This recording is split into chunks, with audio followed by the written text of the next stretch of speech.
Bien, hermanos, bendiciones. Damos gracias a Dios que nos da la oportunidad de estar una vez más en este lugar para estudiar la palabra y ser edificados en lo que está escrito en la palabra.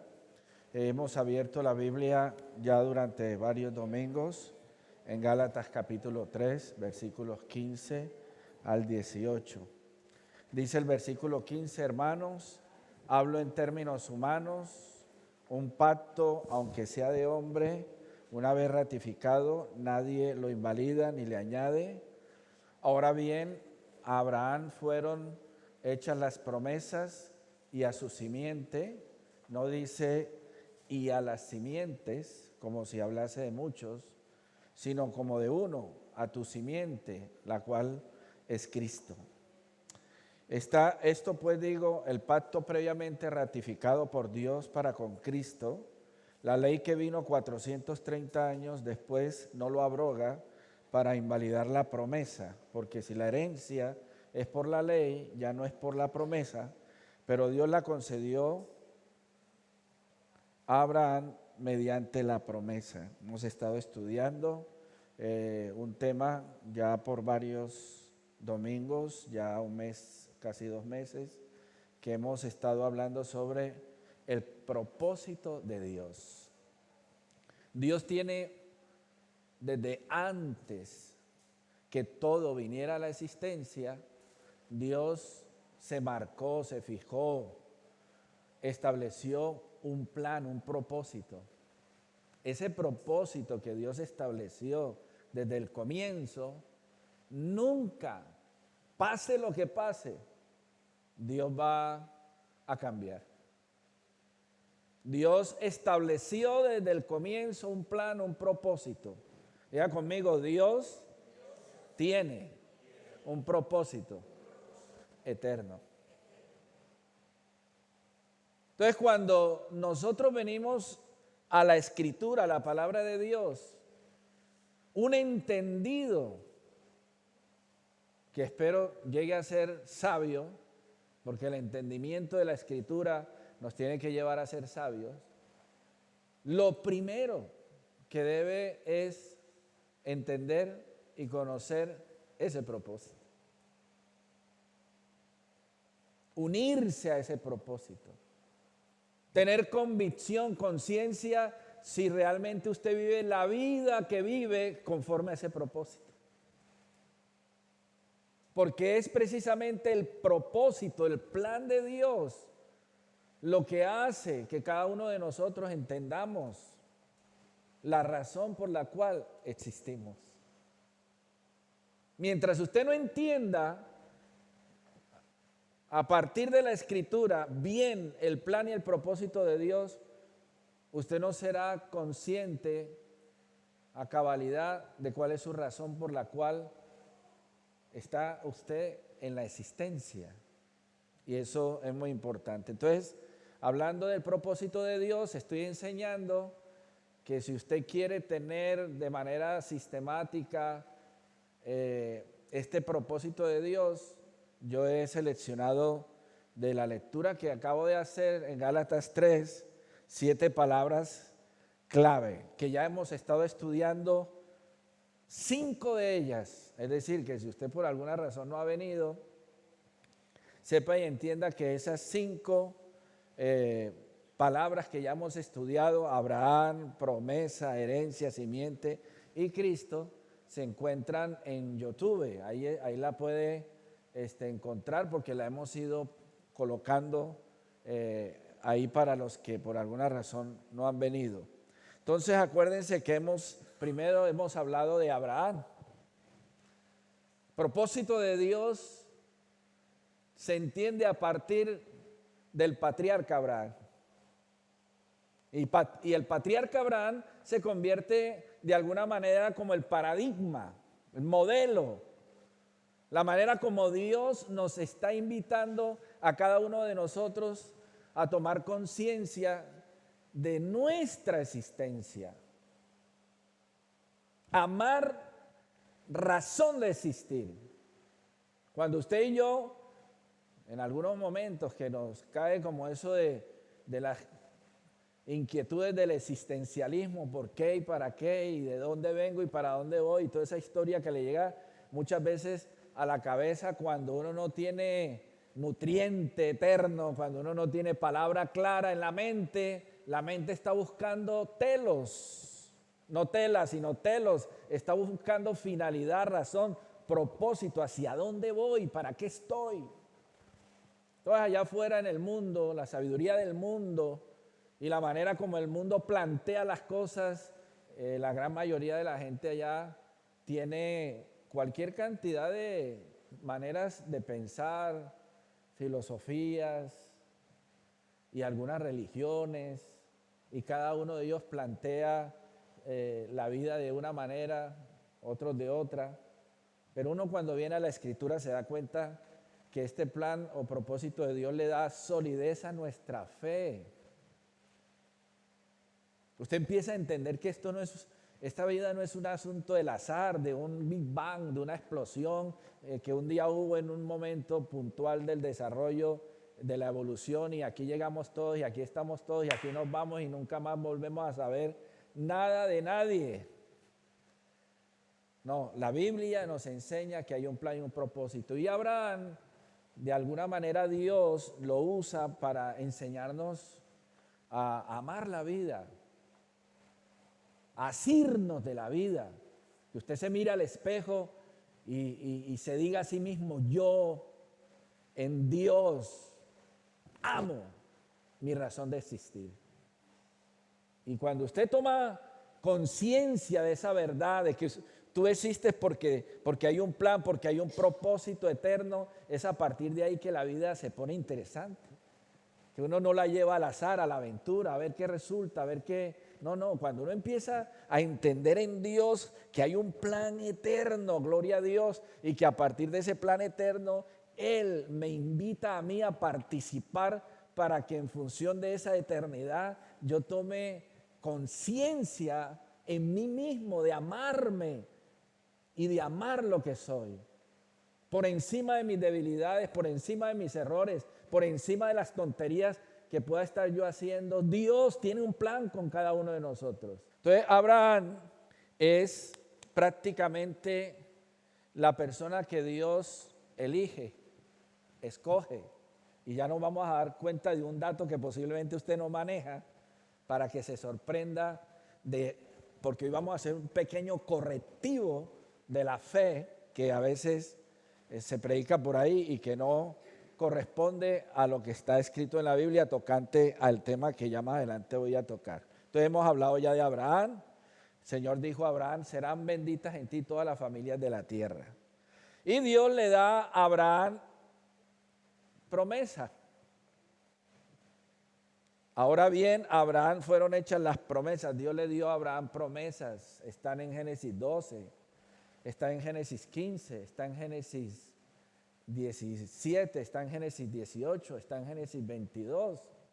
Ahora más adelante van a ver todas estas citas de cómo Dios se toma en serio el pacto que hace con Abraham. Es interesante. Luego estudiamos que esa promesa que Dios hace a Abraham se convierte en la herencia.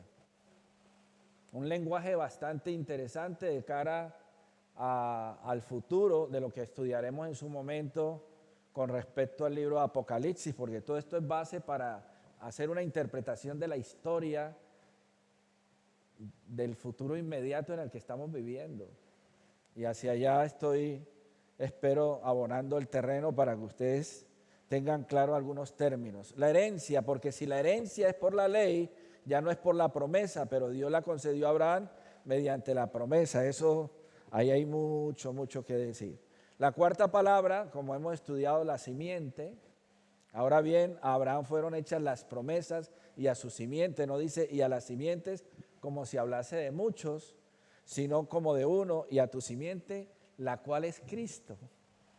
Tema interesante, la simiente de Abraham es Cristo. Hemos tocado ya eso en repetidas ocasiones. Y el quinto, la palabra Cristo, que ya hemos hablado del tema bastante. La sexta palabra que vamos a tocar hoy es el pacto. En Gálatas 3:17, en la lectura que acabamos de hacer de Gálatas 3:15 al 18, se repite 3 veces la palabra pacto, pacto, pacto. El pacto previamente ratificado por Dios para con Cristo, estoy tomando de ahí la palabra el pacto.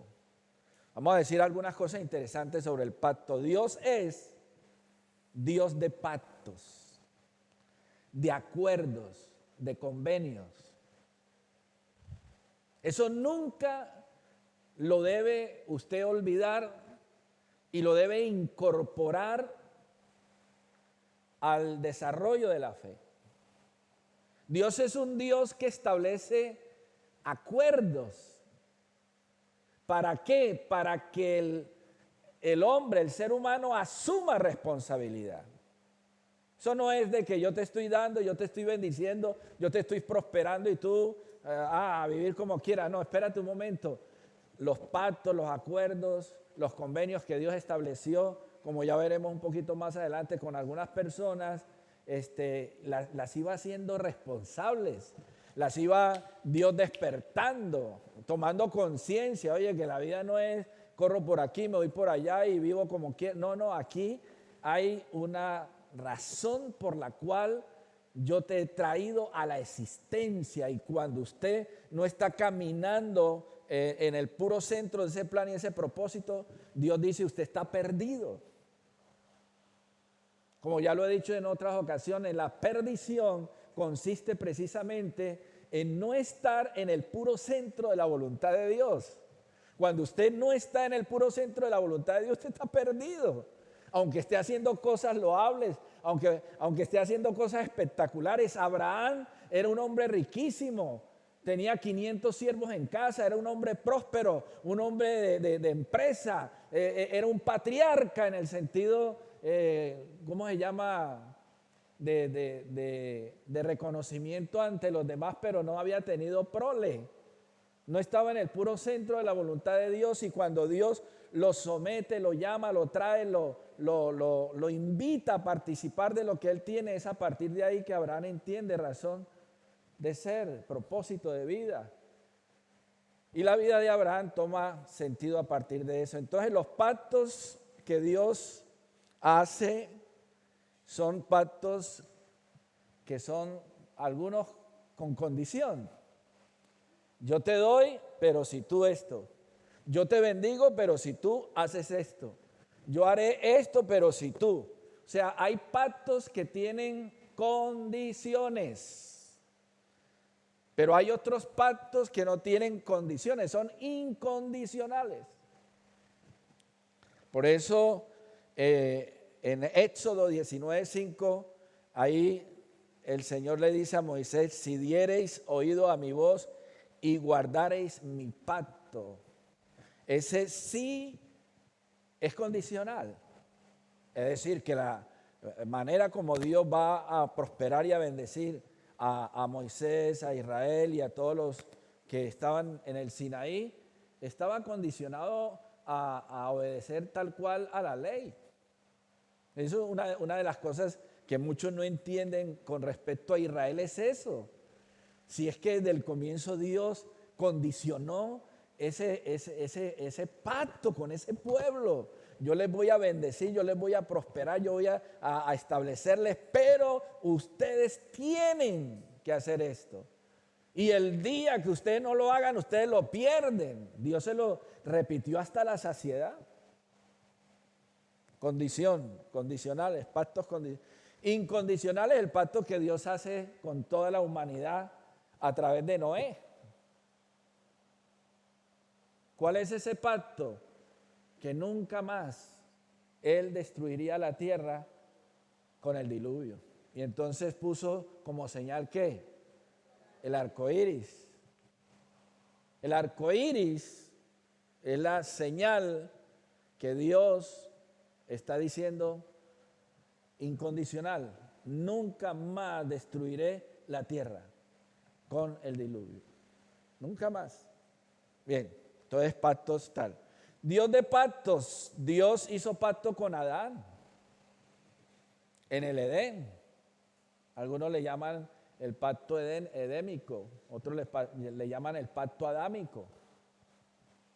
Entonces, cuando Adán está en el huerto del Edén, Dios le dice: no comerás de esto, porque el día de que comieres, a partir de ahí, esto y esto. Y Adán no fue fiel a ese pacto. Era un pacto que tenía sus condiciones. Entonces luego Dios hace un pacto con Noé, hace un pacto con Abraham, un pacto en el Sinaí con Israel, un pacto con David, muchos pactos. Y finalmente vemos a Jesús en el cenáculo estableciendo un nuevo pacto, que eso es un tema que trataré dentro de unos 6 meses, porque es muy importante en torno al tema que estoy enseñando sobre el propósito del plan de Dios. Dios de pactos. A veces, pero no siempre, hay una señal que viene con el pacto. El pacto de Noé tiene la señal del arco iris. El pacto de Abraham tiene la señal de la circuncisión. Voy a comentarles algo curioso. Yo me fui en estos días con un amigo que vino aquí para Roma y para Atenas. Estuvimos a mí me pagaron todo, no haya pensado, uy, el pastor, no, me pagaron todo. Y entonces el amigo mío me dijo: vamos, que yo quiero conocer, y yo humildemente le acepté la invitación.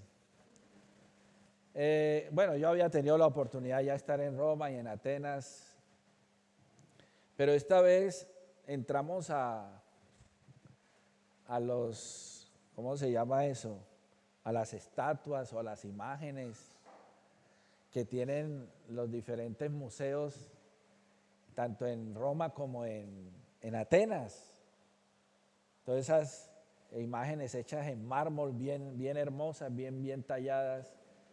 Pero a mí me llamó curiosamente la atención, mientras veía estatuas o imágenes hechas en mármol, el pene del hombre. Entonces suena muy fuerte. Yo, pastor, ¿de qué está hablando? En todas las imágenes, el pene de esas imágenes es pequeño. Yo decía, pero hombre, yo le decía al amigo mío, pues me puse a investigar y a leer en internet. Y resulta que hacían eso porque el pene pequeño daba a entender que la persona estaba más dedicada a ser inteligente, o era una manera de expresar la inteligencia y sabiduría, o valorar más la sabiduría o la mente del ser humano que su miembro, que no era muy o no era más porque tuviera un miembro más grande, cosas así. Perdone que esté hablando de eso, pero tengo que hablarlo. Pero eso es lo que enseña internet. Pero a mí, dentro del estudio que estoy dando, me llamó la atención y dije, wow, yo dije, gloria a Dios. Y esto es una evidencia clara del pacto que Dios hizo con Abraham. Esto es una evidencia de que Dios es real. ¿Cuál es? ¿A qué me estoy refiriendo? ¿A qué? A la circuncisión. Porque ninguna de esas estatuas de siglos pasados, de esas épocas, 300, 400, incluso 500 años antes de Cristo, nadie de esas culturas helénicas ni culturas que no fueran la cultura del pueblo de Israel, ninguno tenía el prepucio o la circuncisión. Y Dios le dijo a Abraham, la señal de pacto que vamos a establecer es el prepucio, cortar el prepucio. Y ninguna de esas estatuas lo tenía. Y eso es una evidencia que lo que Dios ha establecido en su palabra de siglos, porque Abraham a Jesús hay alrededor casi de 2000 años. Y eso viene de la antigüedad. Otros, por ahí dicen que otros pueblos la practicaban, pero realmente el pueblo de Israel es el que establece Dios este pacto de la circuncisión. Bueno, cerremos ese paréntesis ahí. Y también hay señal del pacto de Moisés, que es la señal del día de reposo. Eso son maneras como Dios va estableciendo su plan y propósito.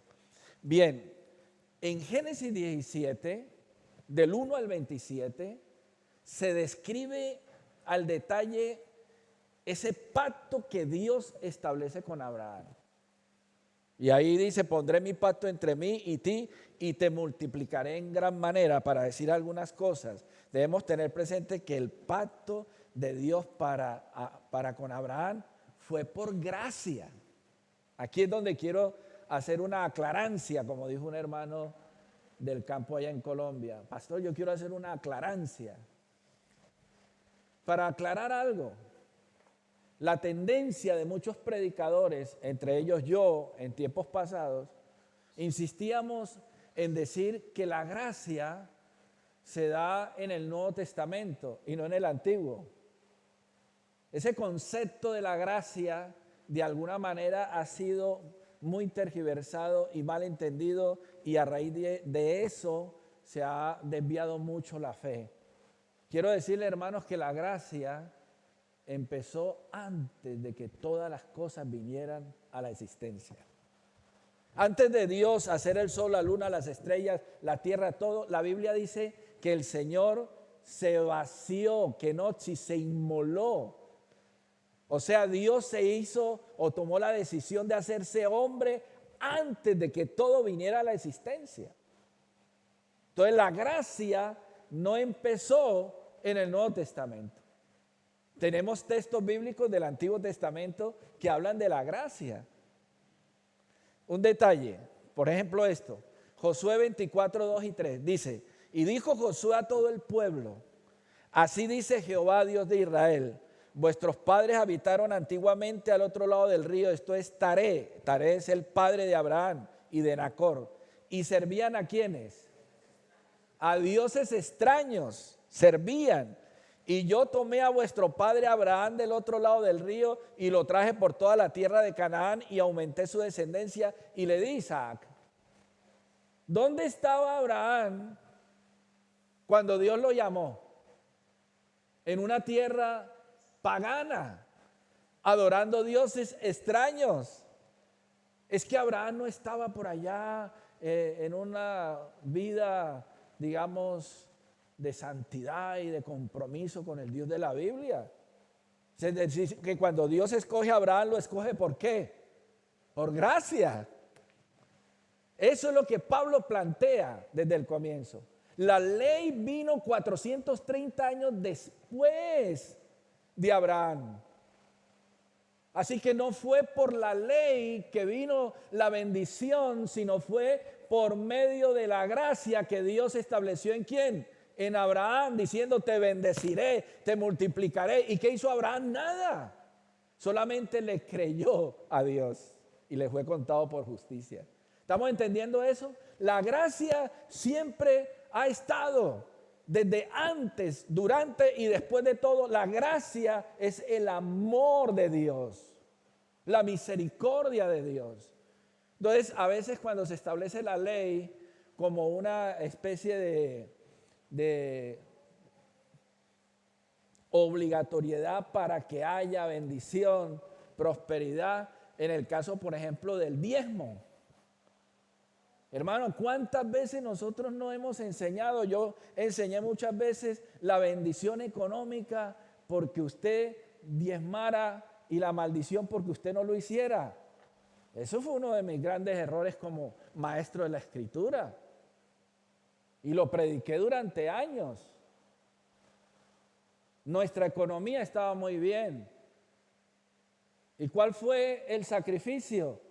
Empezar yo a enseñarle a la iglesia que diezmar y ofrendar no era una obligación. Y nuestras entradas bajaron a tal punto que nosotros hemos tenido aquí domingos de 20 euros. Y a veces no entra dinero. Y yo no estoy aquí diciéndole, si ustedes no diezman. No, yo lo que le digo a Dios, Señor, tú eres el dueño de la obra, sostén lo que yo estoy haciendo, sostén mi vida, sostén todo lo que estamos haciendo. Porque aquí no venimos a machacar a la gente, si usted no diezma, el mismo diablo. No, nada de esas cosas. Yo predicaba eso y yo era de temer. Cuando yo predicaba juicio, hermano, la gente no aguantaba lo que yo soltaba porque todo era conforme a esa interpretación equivocada de la ley. Y te maldeciré y te pondré un cáncer en la cara. Y yo era de esas maldiciones, cuando todo es por gracia, por amor. Usted no se autocondene ni se autoflagele. Hay personas que a veces me dicen, pastor, es que yo he hecho esto y lo otro, ¿y qué quiere que le diga? A veces hay algunas personas que me dicen a mí, pastor, ¿y usted por qué permite en la iglesia esto, y fulano hizo esto y esto, y usted no dice nada?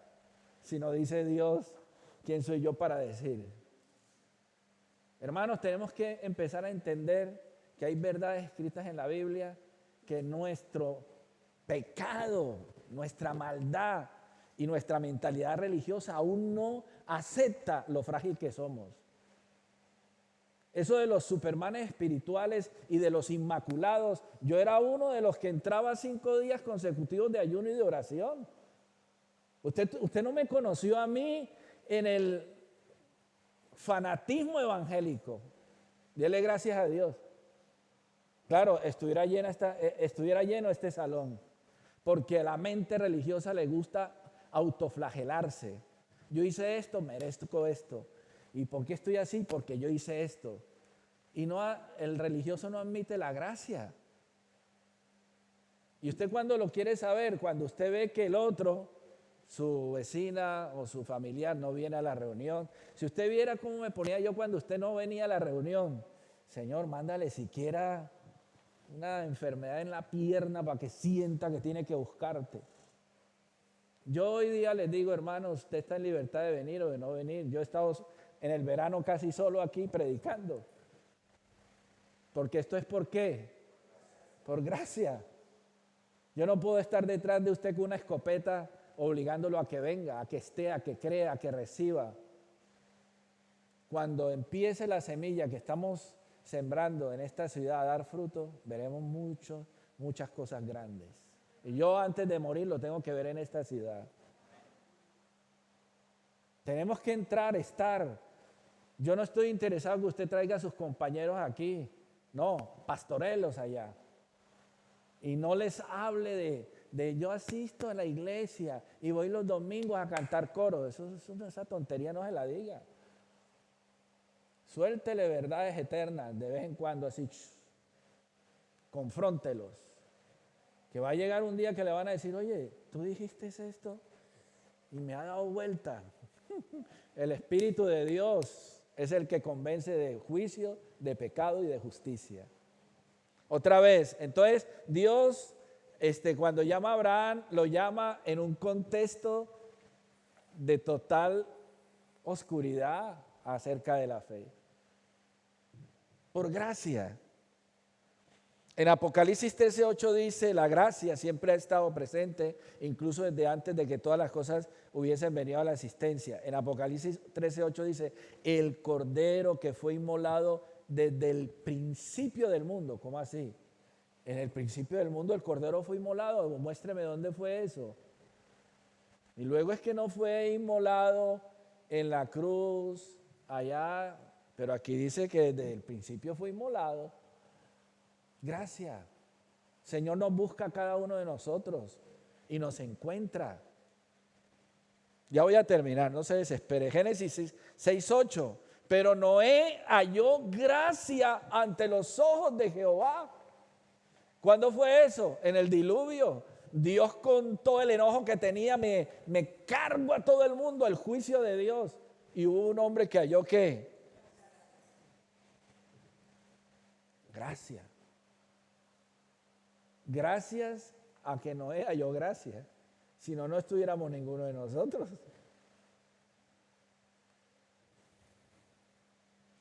Entonces, aquí es donde vamos a trabajar un poco lo que se llama el pacto abrámico o el pacto de Dios con Abraham.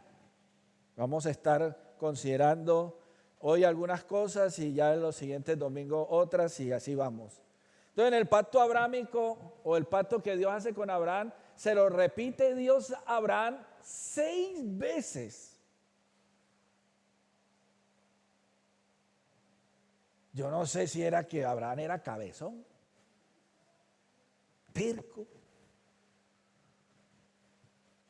Porque Abraham es un paradigma de nosotros los seres humanos.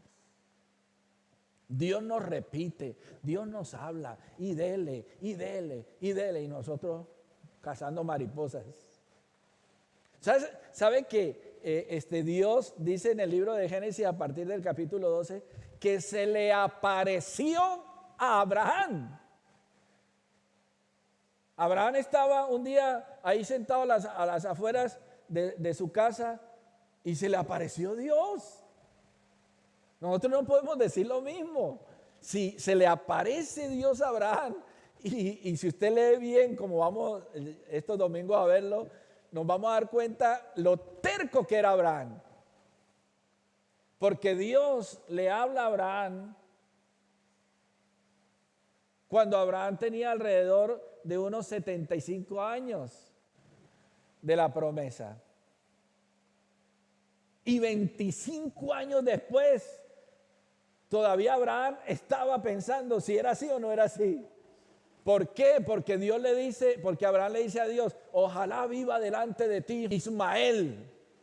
Pues Ismael era el hijo que él había tenido con la egipcia. Y todavía él no se creía que Dios le iba a dar prole por medio de Isaac porque Sara era estéril. Y Dios, te multiplicaré, te bendeciré, haré de ti una nación grande. Sí, ojalá Ismael viva delante de ti.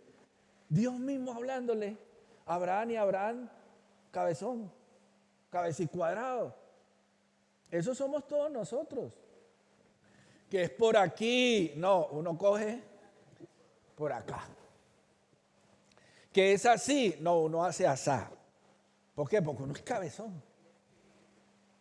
Dura cosa te es dar coces contra el aguijón. Entonces hay 6 citas bíblicas donde Dios le repite lo mismo a Abraham en diferentes años. Eso ocurre durante un lapso de 25 años.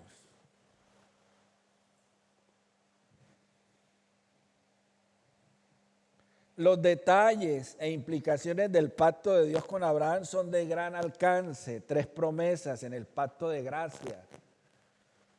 Una simiente, una tierra, una bendición. La gracia la establece Dios en Abraham. ¿Por qué? Porque Dios le dice a Abraham, te bendeciré. Acá, ¿qué hizo Abraham? Nada. Te multiplicaré. ¿Cuánto dio Abraham? Nada. ¿Cuál fue el aporte de Abraham? Nada. Haré de ti nada. Dios va a darle y punto. Lo único que tienes que hacer es, ¿sabe qué? Circuncidar el prepucio de todos los que habiten contigo, porque será la señal de mí. Era lo único que tenía que hacer. A los 8 días nacía un bebé, le cortaban y le hacían la incisión esta, el corte, como señal de pacto, y fuera. Y ya en su momento hablaremos de la circuncisión de corazón, que es uno de mis temas favoritos. De momento, decir otra vez que Dios a Abraham, por gracia, le da la certeza de una simiente, la certeza de una tierra y la certeza de una bendición. Lo vamos a dejar ahí. Solamente invitarlos para estos domingos a seguir estudiando la Escritura conforme lo hemos estado haciendo.